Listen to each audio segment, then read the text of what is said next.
අයිබෝවන් වෙල්කම් ටු Rohaka private limited. මම අද ඔයාලත් එක්ක කතා කරන්නේ ගොඩක් දෙනෙක් මගෙන් අහන ප්‍රශ්නයක් තියෙනවා. ඒ තමයි මට මේ දවස්වල විදියට UK යන්න පුළුවන්ද? UK යන්න මොනවාද බලන qualifications? එතකොට මම UK යන්න eligible ද? වගේ ගොඩක් ප්‍රශ්න මගෙන් මේ දවස්වල අහනවා. ඉතින් ඒ නිසා තමයි මම මේ වීඩියෝ එක ඔයාලට ගේන්න කල්පනා කරේ.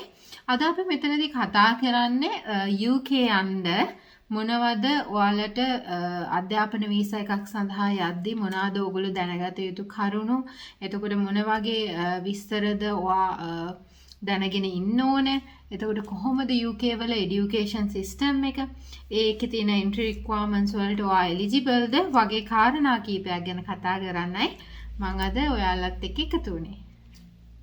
මම කලින් කිව්වා වගේ UK වල further studies එහෙම නැත්නම් higher education further education යන්න බලන applicant කෙනෙක් නම් ඔයා UK වල අපි ගත්තොත් සාමාන්‍යයෙන් different course varieties ඒ කියන්නේ ඔයගොල්ලෝ specialize කරන්න බලාපොරොත්තු වෙන විවිධ වර්ගයේ courses ගොඩක් UK වල තියෙනවා. UK ඒකම බැලුවොත් ගොඩක් prestigious courses තියෙන prestigious universities තියෙන රටක් විදිහට අපිට හඳුන්වන්න පුළුවන්. සාමාන්‍යයෙන් undergraduate postgraduate ගත්තොත් සාමාන්‍යයෙන් undergraduate level එකේ පවා programs 50000ක් 60000ක් අතර ප්‍රමාණයක් UK වලදී විවිධ subject වලින් අපිට හොයාගන්න පුළුවන්. ඒ විතරක් නෙමෙයි ගොඩක් ශ්‍රී ලාංකික අයගේ ඒ වගේම overseas countries වල ඉන්න ගොඩාක් අයගේ කැමැත්ත තියෙනවා UK වලට apply කරන්න. මොකද මේ තියෙන course varieties නිසා එහෙම නැත්නම් specialize වෙන areas නිසා ගොඩක් වෙලාවට ගොඩක් අය කැමති UK ගිහිල්ලා ඉගෙන ගන්න. මොකද සමහර රටවල් ගැන කතා කරොත් ඒවායේ ඔගොල්ලෝ ස්පෙෂලායිස් කරන්න බලාපොරොත්තු වෙන එහෙම නැත්නම් ඔගොල්ලෝ ආස කරන හැම සබ්ජෙක්ට් එකම හොයාගන්න නැහැ. අපි උදාහරණයක් විදියට ෆ්‍රාන්ස් වගේ රටක් ගත්තොත් දැන් ඔගොල්ලන්ට data sciences එහෙම නැත්නම් ඔගොල්ලන්ට මොන හරි DNA technology ඔන්න වගේ සබ්ජෙක්ට් එකක් ඉගෙන ගන්න ආසාවක් තිබුණට ඒකට requirements තිබුණට ඒ වගේ රටකට ඔයාලා apply කරද්දී අර ගොඩක් වෙලාවට ඔගොල්ලොන්ගේ entry requirements තිබුණට availability එක අනුව ඔයාට තීරණය කරන්න වෙනවා තියෙන course එකකට ගලපලා යන්න. නමුත් UK වලදී හැම කිසිම ප්‍රශ්නයක් නැහැ. undergraduate, postgraduate, එතකොට PhD level එකේ ඕනම කෙනෙක්ට එයාට ගැලපෙන ස්කීම් එකක් ඇතුලේ ඉඳගෙන ගැලපෙන requirements complete කරාට පස්සේ applicant පුළුවන් ඒ අදාළ එයා කැමති රටට apply කරන්න. ඉතින් මම කලින් කිව්වා වගේ දැන් අපි කතා කරන්න හදන්නේ UK වල higher studies ගැන කතා කරාම higher studies ප්‍රධාන වශයෙන්ම කොටස් දෙකකට කැඩෙනවා. ඒ කියන්නේ ඔයගොල්ලෝ හැමෝම දන්න ලංකාවේ ගොඩක් අපිට familiar undergraduate level education and postgraduate level education කියලා. undergraduate level education කියන්නේ degree එකකට පල්ලෙහා තියෙන education level එකක්. degree එක සහ ඊට පල්ලෙහා education system එකට අපි කියනවා undergraduate education system එක කියලා. postgraduate education system එක කියන්නේ degree එකක් complete කරපු graduate වෙච්ච කෙනෙක්ට තියෙන graduate pathway එකට තමයි අපි කියන්නේ postgraduate education system එක කියලා. එතකොට undergraduate education system එක ගැන මම මුලින්ම කතා කරන්න. undergraduate education system එක සාමාන්‍යයෙන් UK වල අපි bachelors එකක් ගත්තොත් සාමාන්‍යයෙන් bachelors එකක් 3 years එහෙම නැත්නම් 4 years විදිහට තමයි පෙන්වන්නේ. 3 years කියලා කියන්නේ සාමාන්‍ය normal bachelor's degree එකක්.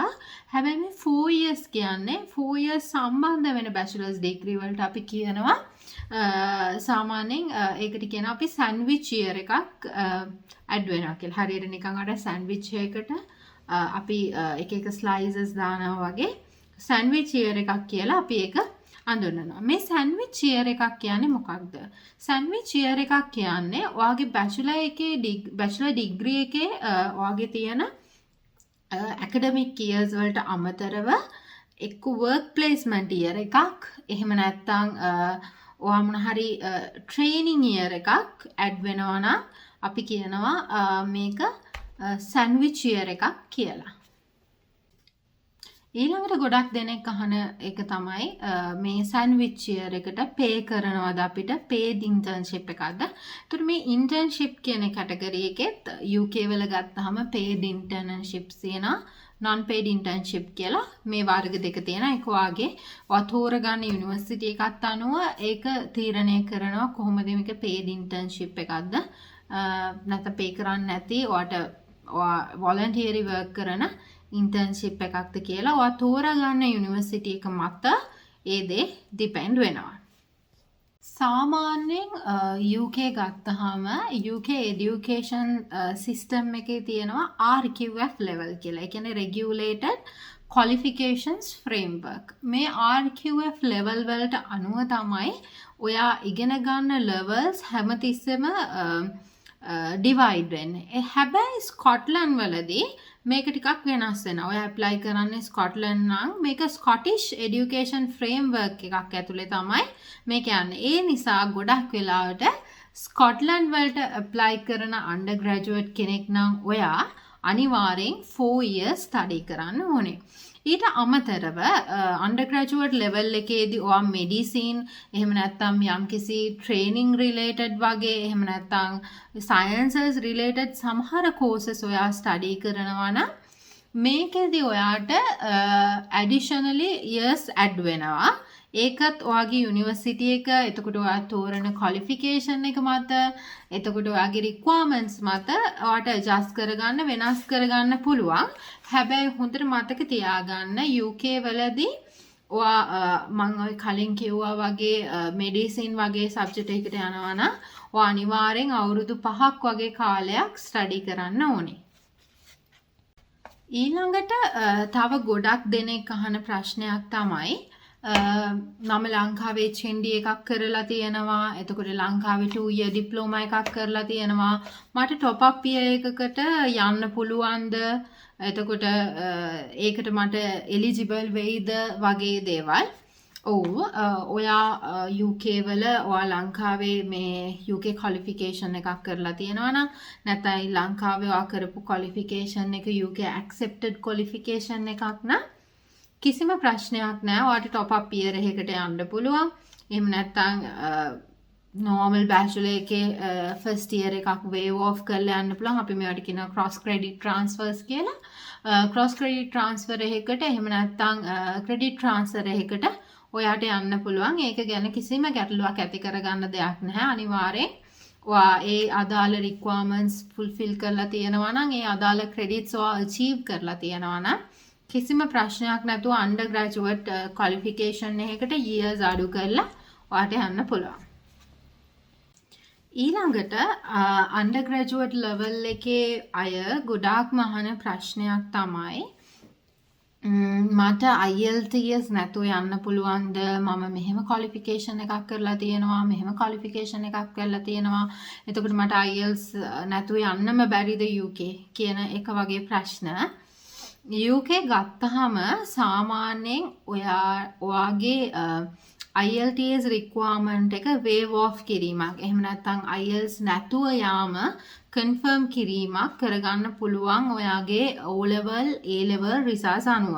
ඒ කියන්නේ සාමාන්‍යයෙන් O level වලදී ඔයාගේ English pass එක අනුව එහෙම නැත්නම් A levels වල ඔයාගේ English pass එක අනුව IELTS waive off කිරීමේ හැකියාවක් තියෙනවා undergraduate level එකේදී. එහෙම නැත්නම් සමහර වෙලාවට ඔයා උදාහරණයක් විදිහට ලංකාවේ Cardiff University එකේ HND එකක් ලංකාවේ ඉඳන් කරලා තියෙනවා නම් එහෙම නැත්නම් වෙනත් UK වල පිළිගත් ලංකාවේ establish වෙච්ච university එකක ඔයා කරලා තියෙනවා නම් ඒ university එකේ conditions මත ඒ යුනිවර්සිටි එකේ requirements මත ඔයා ඒ විදිහට IELTS waive off කරලා තියෙනවා නම් ඔයාට ප්‍රශ්න මේ IELTS requirement එක complete කරලා තියෙනවා නම් කිසිම ප්‍රශ්නයක් නැතුව ඔයාට IELTS waive off කරන්න පුළුවන්. ඔයා එතකොට CAS එකේදී IELTS වේව් ඔෆ් IELTS කැස් එක ගන්න IELTS කරන්න අවශ්‍යතාවයක් වෙන්නේ නැහැ. මොකද ඒකෙදි ඔයා අදාළ IELTS රික්වයර්මන්ට් එක යුනිවර්සිටි අවශ්‍යතාවය මත අර කියන රික්වයර්මන්ට්ස් මගින් වේව් ඔෆ් කරලා තියෙනවා නම් කිසිම ගැටලුවක් වෙන්නේ නැහැ.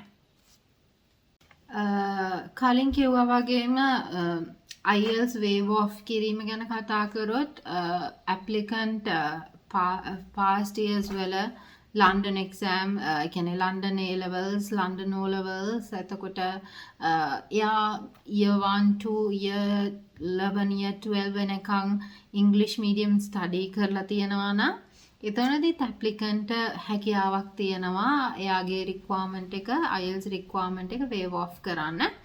ඉතින් ඒක අනිවාර්යෙන් කරන්න පුළුවන් දෙයක්. ඒක හැම යුනිවර්සිටි එකම මම පැහැදිලිව කියන්න ඕන IELTS waive off කිරීම හැම යුනිවර්සිටි එකකම කරන්න පුළුවන් දෙයක්වත් නෙමෙයි. ඒක වාගේ ඒජන්ට් ගේ දක්ෂතාවය අනුව සහ එයා දන්න එයා ඒජන්ට් කෙනෙක්ට රෙකමන්ඩ් කරන්න පුළුවන් ඒ අදාළ යුනිවර්සිටිස් ඒ යුනිවර්සිටිස් වලින් හැම යුනිවර්සිටි එකකින්ම බෑ. ඒ යුනිවර්සිටි එකෙන් waive off කරලා ඒ රික්වයර්මන්ට් එක ගන්න පුළුවන්. ඔයා UK යන්න IELTS කරන කෙනෙක් නම් නැත්නම් ඉංග්‍රීසි රික්වයර්මන්ට් එක වගේ ඉනිෂියල් එලිජිබිලිටි එකෙන් අනිවාර්ය අවශ්‍ය කෙනෙක් නම් මගෙන් අහන තියෙනවා ගොඩක් අය IELTS විතරද මට කරන්න පුළුවන් IELTS අරෙන්න වෙන මොනාවත් කරන්න බැරිද එහෙම කියලා. සාමාන්‍යයෙන් UK වලට IELTS එතකොට TOEFL එතකොට PTE UK VI IELTS වගේ IELTS accept කරනවා. එතකොට මොකද්ද මේ UK VI IELTS කියලා කියන්නේ කියලා ගොඩක් අය මගෙන් අහනවා. දැන් මම ඔයාලට කියලා දෙන්න හදන්නේ මොකද්ද මේ UK VI IELTS කියලා කියන්නේ කියලා. මොකද්ද මේ IELTS for UK VI කියන්නේ? IELTS for UK VI කියන්නේ VI කියන එකේ meaning එක visas and immigration. So මේකේ තියෙන එකම වෙනස වෙන්නේ මේකෙදි ඔයාලට ඔයාගේ IELTS sheet එකේ barcode එකක් issue වෙනවා. ඒ එක්කම මේක කිසිම වෙනසක් නැහැ කිසිම එක change එකක් ඇරෙන්න මේක normal IELTS එකට වඩා ලොකු වෙනසක් නැහැ. මේකේ තියෙන්නේ ඔගොල්ලෝගේ ස්පීකින් මොඩියුල් එක සාමාන්‍යයෙන් IELTS කරපු අය දන්නවා. ඒක ඔඩියෝ රෙකෝඩින් එකක් තමයි තියෙන්නේ. හැබැයි UK VI එකේදී එහෙම නෙමෙයි තියෙන්නේ. ඒකෙදි ඔයාගේ වීඩියෝ රෙකෝඩින් එකක් ගන්නවා ඔයාගේ ස්පීකින් මොඩියුල් එකේ. ඉතින් මේක ගොඩක් දුරට ඉමිග්‍රේෂන් and visa purpose අවශ්‍ය වෙන දෙයක්. ඉතින් ඒක වැදගත් ක්ලයන්ට් කෙනෙක් UK යනවා නම් UK VI කරලා තියෙන එක අත්‍යවශ්‍ය වැදගත් කාරණයක්. සහ අවශ්‍ය රික්වයර්මන්ට් එකක්. තාම අපි කතා කරන්නේ අන්ඩර්ග්‍රැජුවේට් කෙනෙක්ට ඕන වෙන කාරණා සම්බන්ධයෙන්. මේකෙදි තව ගොඩක් වෙලාවට අහන දෙයක් තමයි අහන්න වෙන, දකින්න වෙන සහ ඔයගොල්ලන්ට අත්දැකීම් ගන්න වෙන දෙයක් තමයි ෆවුන්ඩේෂන් නැත්නම් ඉන්ටර්නැෂනල් ඉයර්ස් නැත්නම් ප්ලේස්මන්ට් ඉයර් වගේ දේවල්. ෆවුන්ඩේෂන් එකක් කියන්නේ සාමාන්‍යයෙන් ඔයාගේ තියෙන A level qualifications වල මදිකමක්. එහෙම නැත්නම් ඔයා academically bachelor එකකට direct entry requirements නැත්නම් ගොඩක් වෙලාවට ෆවුන්ඩේෂන් ඉයර් එකක් එක්ක තමයි applicant කෙනෙක්ට apply කරන්න වෙන්නේ. ගොඩක් මතක තියාගන්න ඕන applicant කෙනෙක් ෆවුන්ඩේෂන් ඉයර් එකක් එක්ක apply කරනවා නම් bachelor's degree එකකට එයා අනිවාර්යෙන් UK VI IELTS කරන්න ඕන. එයාට less possibilities තමයි තියෙන්නේ IELTS waive off කිරීම සම්බන්ධෙනොත්.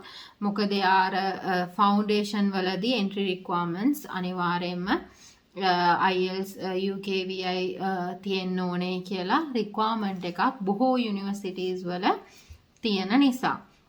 ඒකම undergraduate කෙනෙක් කියන්නේ UK වලට apply කරද්දී එයා IELTS එක ලියලා එයාගේ ස්කෝර් එක ඉල්ලන රික්වයර්මන්ට් එකට මදි වුණොත් ඒ කියන්නේ උදාහරණයක් විදිහට ඒක කියනවා each band 6 not less than 5.5 එහෙම නැත්නම් each band 5 කියලා සබ්ජෙක්ට් දෙකකට විතරක් 5 ඉල්ලනවා.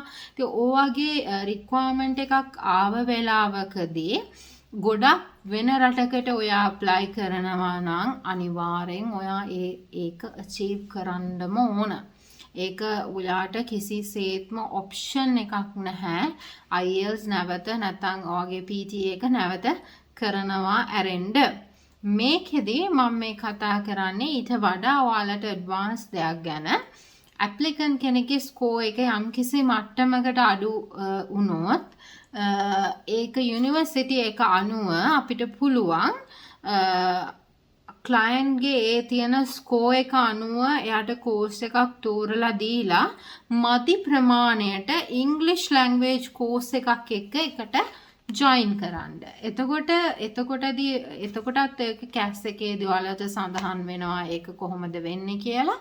මේකෙදි වෙන්නේ ක්ලයන්ට්ගේ ඇකඩමික් අර ගත්ත IELTS ස්කෝර් එක මදි නිසා එයාට ඉංග්ලිෂ් කෝස් එකක් ඒකම ඇඩ් කරලා එයාට යන්න පුළුවන්. එයා IELTS කරන්න අවශ්‍යතාවයක් වෙන්නේ නැහැ. දැන් අපි අන්ඩර් ග්‍රැජුවේට්ස්ලා ගැන කතා කරා. ඒගොල්ලන්ට ඕන ප්‍රධාන ඉන්ෆෝමේෂන්ස් ටිකක් අපි පාස් කරා. දැන් මම ඔයගොල්ලන්ට කතා කරන්න කොහොමද පෝස්ට් ග්‍රැජුවේට් ලෙවල් ක්වොලිෆිකේෂන් එකකට යන කෙනෙක්ට UK යන්න පුළුවන් සහ එයාට මොනවද ඒකෙදි තියෙන වාසී කියන දේ සම්බන්ධව. පෝස්ට් ග්‍රැජුවේට් ක්වොලිෆිකේෂන් එකකට යන්න බලාපොරොත්තු වෙන ඉන්න ඇප්ලිකන්ට් කෙනෙක් නම් ඔයා IELTS කරන්න ඕනද නැද්ද කියන දේ ඉස්සෙල්ලාම චෙක් කරගන්න ඕන. ඒ කියන්නේ ඔයා අනිවාර්යෙන් IELTS කරන්න අවශ්‍යම නැහැ. සමහර වෙලාවට ඔයාට UK ඩිග්‍රී එකක් තියෙනවා නම් ඒ කියන්නේ UK වල ස්ටඩි කරන්න ඕනේ කියන එක නෙමෙයි මම කියන්නේ මෙතන. පැහැදිලිව තේරුම් ගන්න. මෙතන කියන්නේ UK affiliated එහෙම නැත්නම් ලංකාවේ ඉඳන් UK ඩිග්‍රී එකක් කරලා තිබුණත් ඒ අදාළ යුනිවර්සිටිස් හැම යුනිවර්සිටි එකම නෙමෙයි IELTS way of කිරීම කරනවා. ඒ වගේම මම අර කලින් අන්ඩර් ග්‍රැජුවේට්ස්ලාට කිව්වා වගේම UK වලට ඔයගොල්ලෝ apply කරනකොට ඔයාලටත් ඕගොල්ලන්ගේ තියෙන O level එහෙම නැත්නම් A level නැත්නම් ඕගොල්ලන්ගේ past education වල English knowledge එක පෙන්නලා IELTS waive off කරන්න පුළුවන්. මම අන්ඩර් ග්‍රැජුවේට්ස්ලාට කිව්වා වගේම ඕගොල්ලන්ටත් පැහැදිලිව ඉන්ෆෝම් කරනවා හැම යුනිවර්සිටි එකේම හැම education provider කෙනෙක්ගෙම ඔයාට මේ සර්විස් එක ගන්න බෑ. මේක යුනිවර්සිටි එක මත ඩිපෙන්ඩ් වෙන දෙයක්. හැම යුනිවර්සිටි එකම ඔයාගේ O level pass එකට waive off කරන්නේ. හැම යුනිවර්සිටි එකම ඔයාගේ A level pass එකට waive off කරන්නේ නැහැ. ඒක ඔයා අපි එක්ක join වුණාම අපි ඒකට ඔයාගේ requirement එක බලලා ඊට අදාළව තියෙන areas මොනවාද කියලා පෙන්නලා ඒ අනුව පුළුවන් ඔයාට ඔයාගේ English language එක waive off කරගන්න. ඒකම ගොඩක් අයගේ තියෙන වැරදි මතයක් තියෙනවා UK වල ඕනම යුනිවර්සිටි එකකින් conditional offer letter එකක් ගන්න පුළුවන් කියලා. ඒ කියන්නේ IELTS දෙන්නම් කියලා හැම යුනිවර්සිටි එකකින්ම ගන්න පුළුවන් කියලා. ඒක අතිශය වැරදි. හැම යුනිවර්සිටි එකකින්ම බෑ. තෝරාගත්ත යුනිවර්සිටි වලින් පුළුවන් ඒගොල්ලෝ conditional offer letters issue කරනවා. සමහර යුනිවර්සිටිස් වල අනිවාර්යෙන් ඒ IELTS requirement එක ඕනෙමයි offer letter එකක් issue කරන්න. ඉතින් ඒ නිසා ඒක නිසා තමයි මම ඔයගොල්ලන්ට ඉස්සෙල්ලාම කිව්වේ ඔයගොල්ලෝගේ requirement එක ඔයාගේ agent එහෙම නැත්නම් ඔයාගේ file එක කරන කෙනාට හරියට කිව්වොත් ඒ requirement එක fulfill කරලා අවශ්‍ය service එක ලබා දෙන්න පුළුවන්. IELTS තෝරගත්තට පස්සේ ගොඩක් දෙනෙක් අහන තව දෙයක් තමයි UK වල තියෙනවා pre-masters නැත්නම් general masters වගේ දෙකකට බෙදිලා masters ගොඩක් වෙලාවට post graduate qualification සුත් ඒ කියන්නේ post graduate diploma graduate diplomas සුත් UK වල තියෙනවා. නමුත් ගොඩක් දුරට ඩිපෙන්ඩන්ට් එක්ක යාමේ හැකියාව තියෙන නිසා ඩිග්‍රී එකක් තියෙන කෙනෙක්ට මම කියන්නේ අනිවාර්යෙන්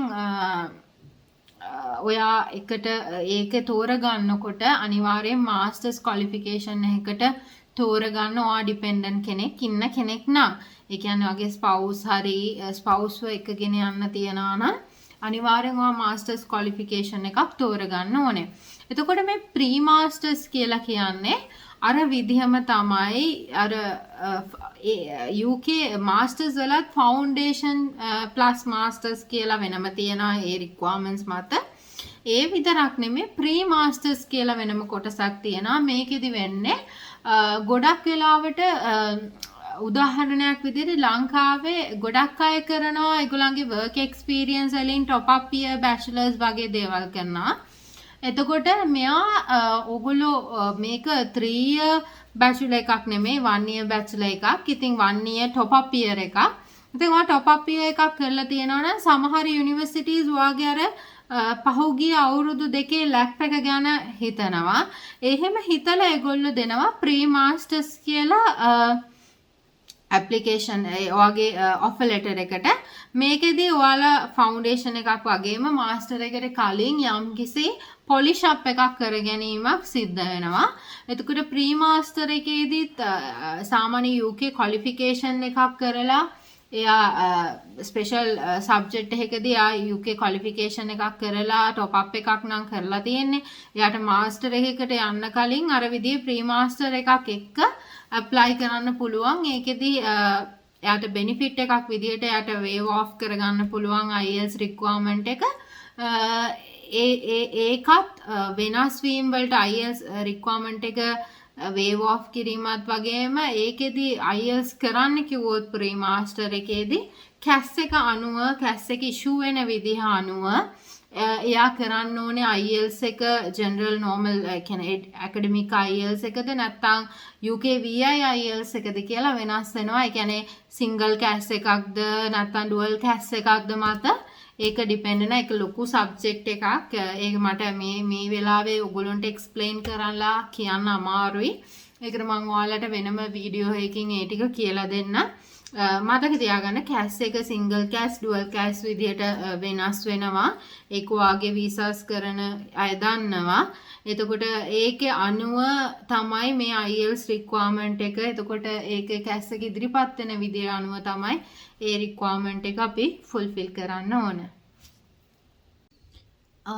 ඊළඟටම වැදගත් කාරණා වෙන්නේ ඔයා ස්ටඩි කරන්න යන එහෙම නැත්නම් ස්ටඩි කරන්න බලාපොරොත්තුෙන් ඉන්න මාස්ටර්ස් එකේ තියෙන ඩියුරේෂන් එක සම්බන්ධව. සාමාන්‍යයෙන් මාස්ටර් එකක් ගත්තොත් මාස්ටර් එකේ ඩියුරේෂන් එක අවුරුද්දක් එහෙම නැත්නම් අවුරුදු එකමාරක නැත්නම් අවුරුදු දෙකක වගේ කාලයක් වෙනවා. ගොඩක් UK වල මාස්ටර්ස් තියෙන අවුරුද්දේ මාස්ටර්ස්. එතකොට ඔයා PhD එකක් ස්ටඩි කරන්න යනවා නම් PhD එක අවුරුදු 3-5 අතර කාලයක් වෙනවා. ඒකම තව සිස්ටම් එකක් තියෙනවා ඉන්ටිග්‍රේටඩ් මාස්ටර්ස් කියලා. මේකෙදි වෙන්නේ ඔයාගේ A-levels වගේ qualification එක ඉවර වුණ ගමන්ම ඔයා undergraduate year එකත් එක්ක post graduate එකේ year එකත් එක්කටම visa එක apply කරනවා. මේ integrated master එක long term 4 year period එකක් වෙනවා. ඉතින් ගොඩක් applicants-ලා මේකටත් යොමු වෙනවා. මොකද long term visa එකක් ගන්නවා නම් පොඩි කාලයක් නැතුව අවුරුදු 4ක වගේ කාලයක් එක්ක යනකොට මෙයාට වැඩි opportunities තියෙන නිසා ගොඩක් අය ඒ options එකත් use කරනවා. ඒකම මේවැදී work rights ගැන කතා කරොත් මම ඔයාලට වෙනම වීඩියෝ එකකින් කොහොමද UK වල work rights කියන එක ගැන කතා කරන්නම් student period එකේදී. ඒක ගොඩක් විශේෂ දෙයක් UK apply කරන්න ඉන්න ස්ටුඩන්ට් කෙනෙක්ට UK යන්න බලාපොරොත්තුෙන් ඉන්න ස්ටුඩන්ට් කෙනෙක්ට ඒක ඔයගොල්ලෝ level එක අනුව ඔයගේ qualification එක අනුව work right එකේ වෙනස් වීම වලට භාජනය වෙනවා. ඉතින් ඊළඟට මම ඊළඟ වීඩියෝ එකකින් අනිවාර්යෙන් ඒකේ work rights සම්බන්ධව ඔයාලට කතා කරන්න. UK master වලත් අර කිව්ව විදිහටම integrated masters එතකොට foundation years pre masters තියෙනවා. ඒකෙදි උනත් අර බැචලර් එකේ කතා කරා වගේ ඔයාට තියෙන qualifications වල මදිකමක් නැත්තම් ඔයාගේ IELTS requirement එකේ අවුල් තැන් තියෙනවා නම් ඒ අනුව adjust කරලා ඔයාට අවශ්‍ය විදිහට වගේ කෝස් එකට requirements complete කරලා යන්න පුළුවන්. ඉතින් අද අපේ වීඩියෝ එකෙන් අපි ගොඩාක් ඔයාලට doubts තියෙන areas IELTS ගැන, masters ගැන, bachelor's qualifications, එතකොට තව admission requirements වගේ ගොඩාක් areas touch up කරා. ඉතින් ඔයාලට මේ සම්බන්ධව ඔයාගේ application සම්බන්ධව වැඩිදුර විස්තර ගන්න ඕන නම් ඔයාට customize service එකක් ගන්න පුළුවන් නම් අපේ ආයතනයට එන්න පුළුවන්. අපේ ආයතනයේ තියෙන නුගේගොඩ චැප රෝඩ් එකේ පල්හා අපේ ඇඩ්‍රස් එක දාන්නම්, contact details දාන්නම්. ඔයාලට free consultation service එකක් ගන්න පුළුවන්. ඊට පස්සේ ඔයාලා procedure එක අපිත් එක්ක ඉදිරියට කරගෙන යන්න. ඔයාට satisfy නම් ඔයාට අපිත් එක්ක process එක ඉස්සරහට කරගෙන යන්න පුළුවන්. ඉතින් ඔයාලට මම රික්වෙස්ට් කරනවා අපිත් එක්ක ඇවිල්ලා එකතු වෙන්න. අපේ තියෙන ideas ඔයාලට දැනගෙන ඔයාලගේ visa එක success කරගන්න කියලා. ඒකම ඔයාලට ප්‍රශ්න තියෙන තැන් තියෙනවා නම් මොනවා හරි අපේ පල්හා description එකේ numbers අපි දාන්නම්. ඒවට කතා කරලා ඔයාලට අහන්න පුළුවන්. ඒකම ඔයාලට මාව හම්බෙන්න ඕන නම් ඔයාලට කතා කරලා appointment එකක් අරගෙන මාව හම්බ වෙන්න පුළුවන්. ඒ එක්කම අපේ consultation service එකේදී අපේ consultants ලාට උනත් ඔයාට හම්බ වෙන්න පුළුවන්. visa සම්බන්ධ ගැටලු වලට මාත් එක්ක එකතු වෙන්න පුළුවන්. ගැටලුවක් නැහැ.